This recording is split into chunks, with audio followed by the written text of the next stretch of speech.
Dearest Jacqueline, this is the second episode in a row where you had to learn that this is Housewives. If you're going to come down here, you got to put your fist up or keep it on the playground.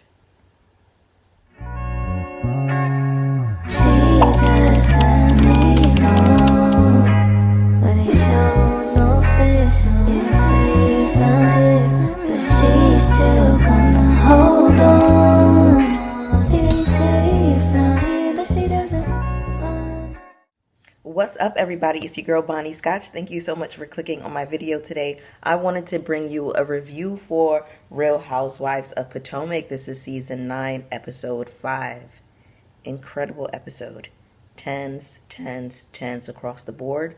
The ladies clocked in. The ladies did what needed to be done. Now, before we get into this review, go ahead and hit the like button for me. When you hit the like button, not only is it a free way to support my channel, but it also lets YouTube know that I'm here and that you all are rocking with my commentary. So YouTube starts to shoot my content out to other viewers just like you, an audience who ordinarily would not get an opportunity to connect with my channel. We got a lot to discuss. Let's just try to move through these notes, all right? Before we get into this recap, I just want to sincerely thank everybody who has subscribed to my channel in the last couple of weeks. I've gotten so much love, a lot of new names popping up in the comments, and I'm just so deeply and sincerely grateful and thankful for you all. Shout out to all the new Scotch bonnets out there. We here, we live, y'all already know what it is. Let's go ahead and jump in, shall we? So we pick up this episode where we left off. Mia is talking about some situation that happened with her and her friend where they were, hanging out with Karen,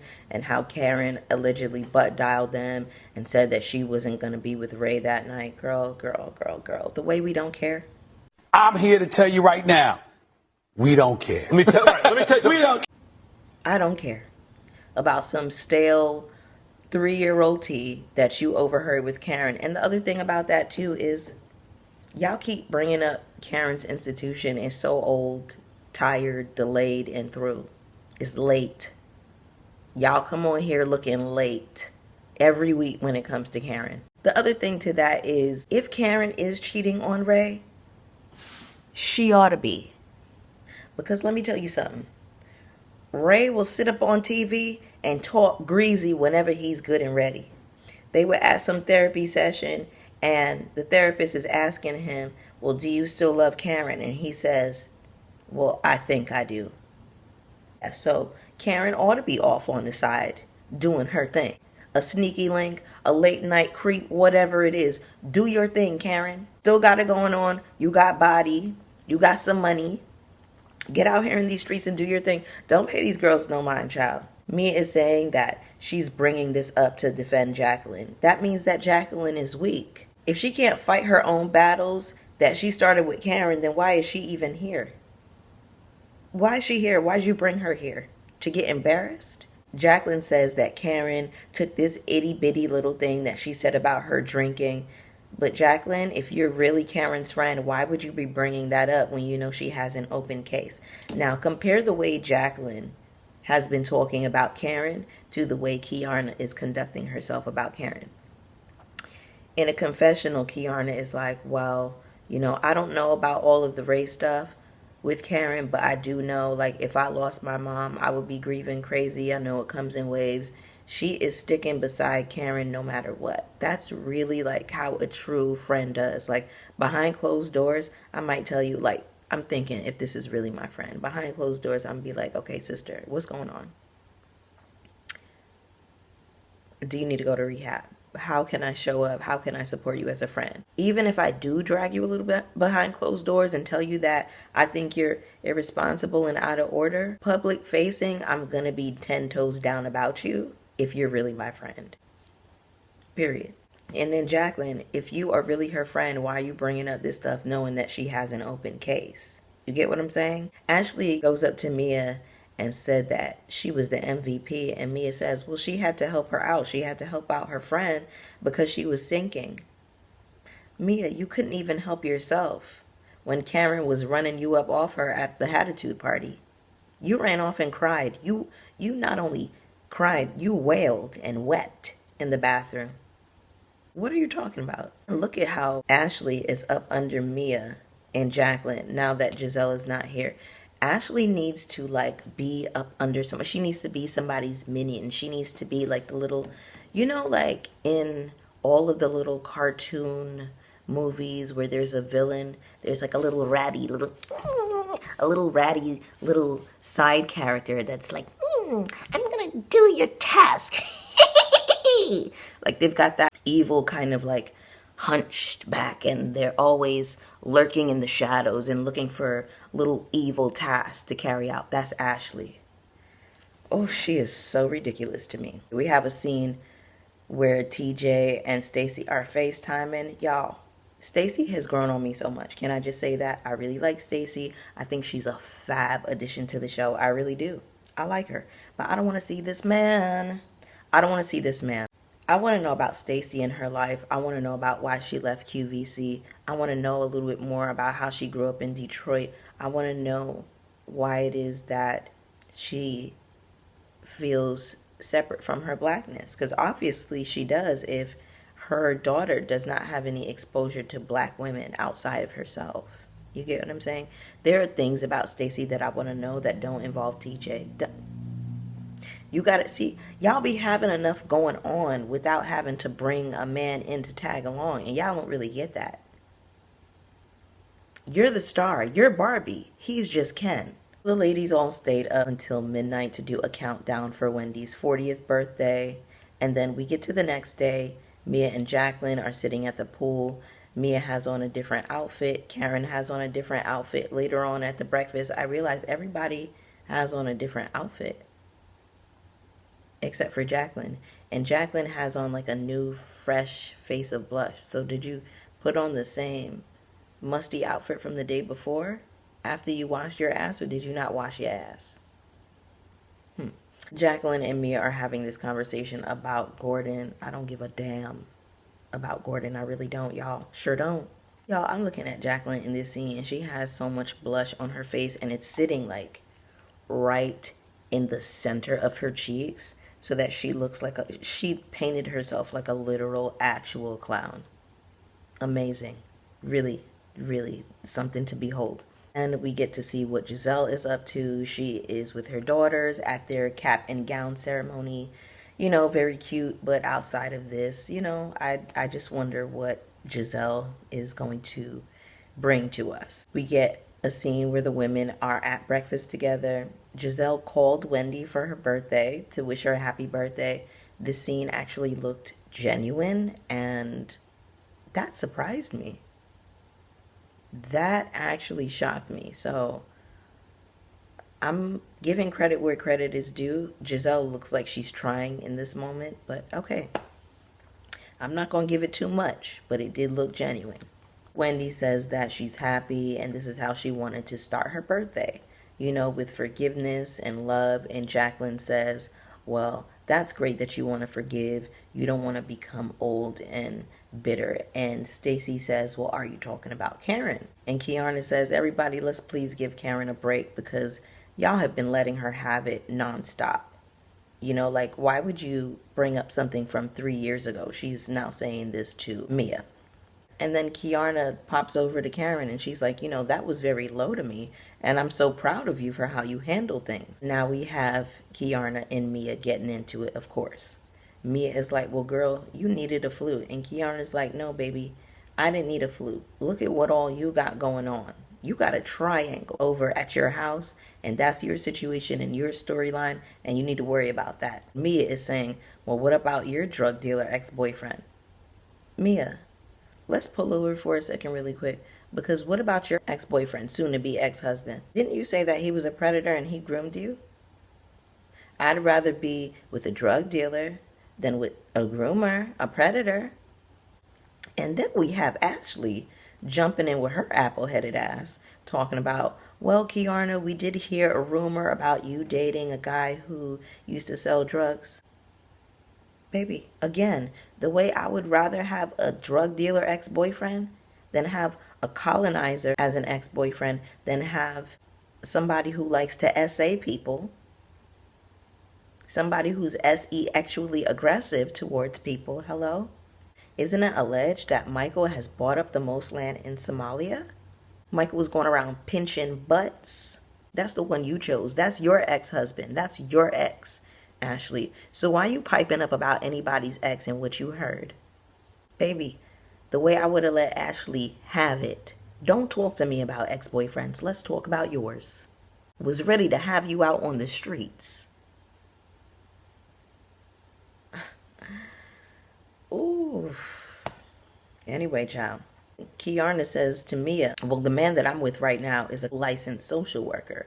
Mia's like, okay, well, what about your past ex-boyfriend? Kay says, well, what about your past? Mia says, I used to be a stripper turned entrepreneur. And then Kay says, well, I love all entrepreneurs. Catch. Kiarna ate that up. All entrepreneurs, meaning sex workers. And that's no shade to the sex workers at all. Mia says, well, I didn't have to go to the streets. Kiarna says to Mia, well, you were the streets. You're about as streets as it gets. Y'all, Kiarna has a fierce and quick mouth. Something about seeing the way she just was so quick with it, and she just ran Mia up off her so quick, and just like the way she kept coming with it. She didn't let anything get to her. Y'all, this put a glimmer in my eye. This really strengthened and fortified my spirit. I loved every bit of it. Shout out to Kiarna. Mia tells Kiarna, well, you know about the streets, Stitches.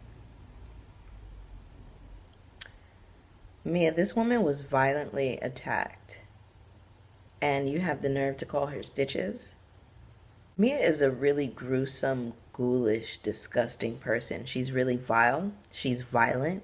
That's evidenced by how she treated Wendy. And for her to casually bring this up is so low down, gutter, and trifling. And I will never see it from Mia. She is not that girl to me. She is gutter and low. And Kiarna in this moment just breezed it off. And she's like, yeah, that's right. This face, glass. And then y'all, in this moment, Ashley decides to turn to Kiarna and say, well, what did you use on your scar? Because I don't see one. Kiarna's like, girl, why are you asking me about my scar? Don't ask me about this. She gets it from the table. And Ashley's like, what? I just wanted to know what she used.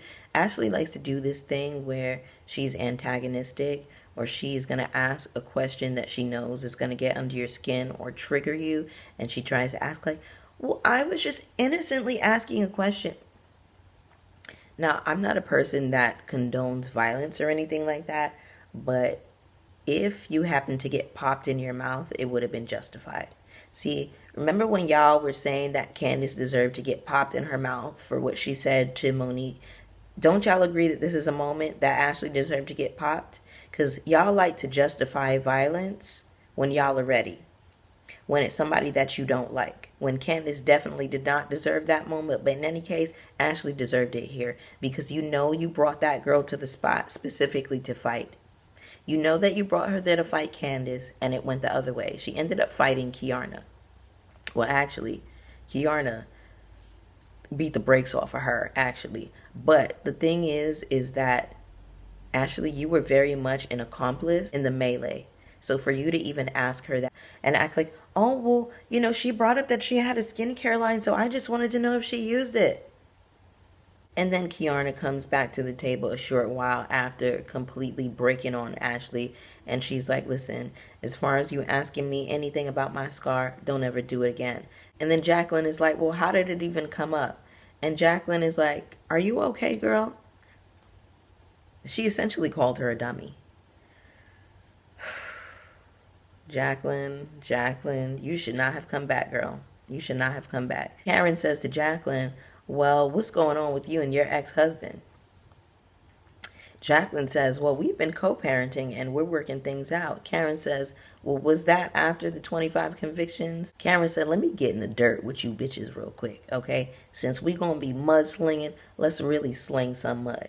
Karen tore Jacqueline up in this scene. Mind you, this is a very long scene, and a bulk of the episode is taking place at this birthday breakfast for Wendy. Like, that is most of the episode. Jacqueline says, well, it happened 6 or 7 years ago Ashley says everybody has a past. And then Wendy's like, oh, now everybody has a past. Jacqueline is like, I can't believe you would bring up somebody who's not even here to defend themselves. You brought up the father of my children. That's so low down and dirty. Karen is like, oh, you're such a saint. You're white as snow, aren't you? Get the hell out of my face, y'all.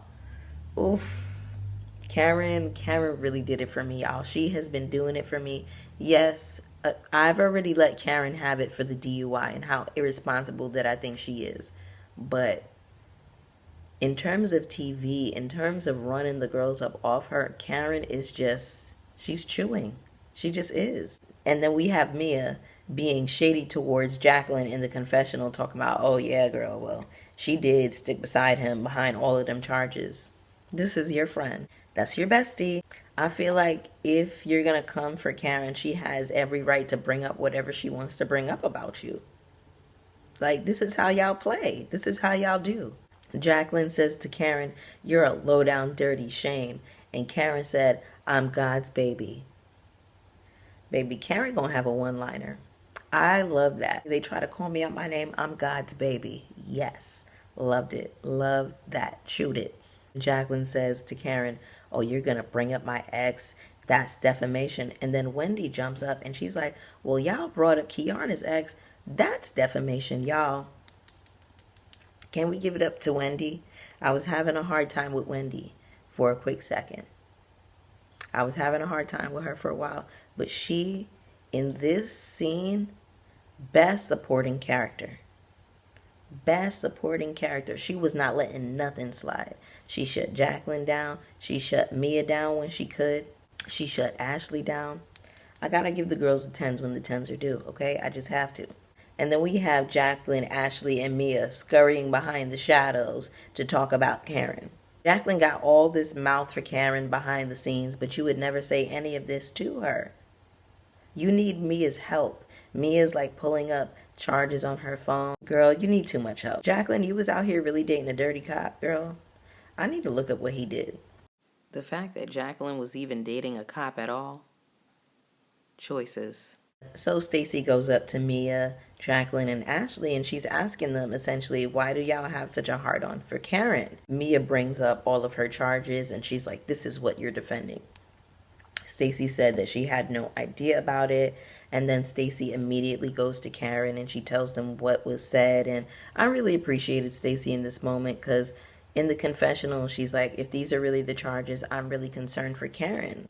She needs to entertain the idea of getting some help. That's how a real friend would handle the situation. Karen says that these are just allegations. Stacy's like, well, the girl said that you were considering going to rehab. Karen, you oughta consider it, and you ought to do it before the judge has to suggest it to you, so that, you know, maybe you won't have to do some time if it looks like you're taking responsibility. But in any case, y'all, that was the episode. It was a lot of mess, a lot of dirt, a lot of mudslinging, just tons across the board. Go ahead and get down in the comments with me. Hit the subscribe button if you haven't already. Hit the like button on your way out. Hit the notification bell so you know when I'm posting. And I will see y'all for the next one. Peace. Ladies and gentlemen, there's something about this girl, man, from around my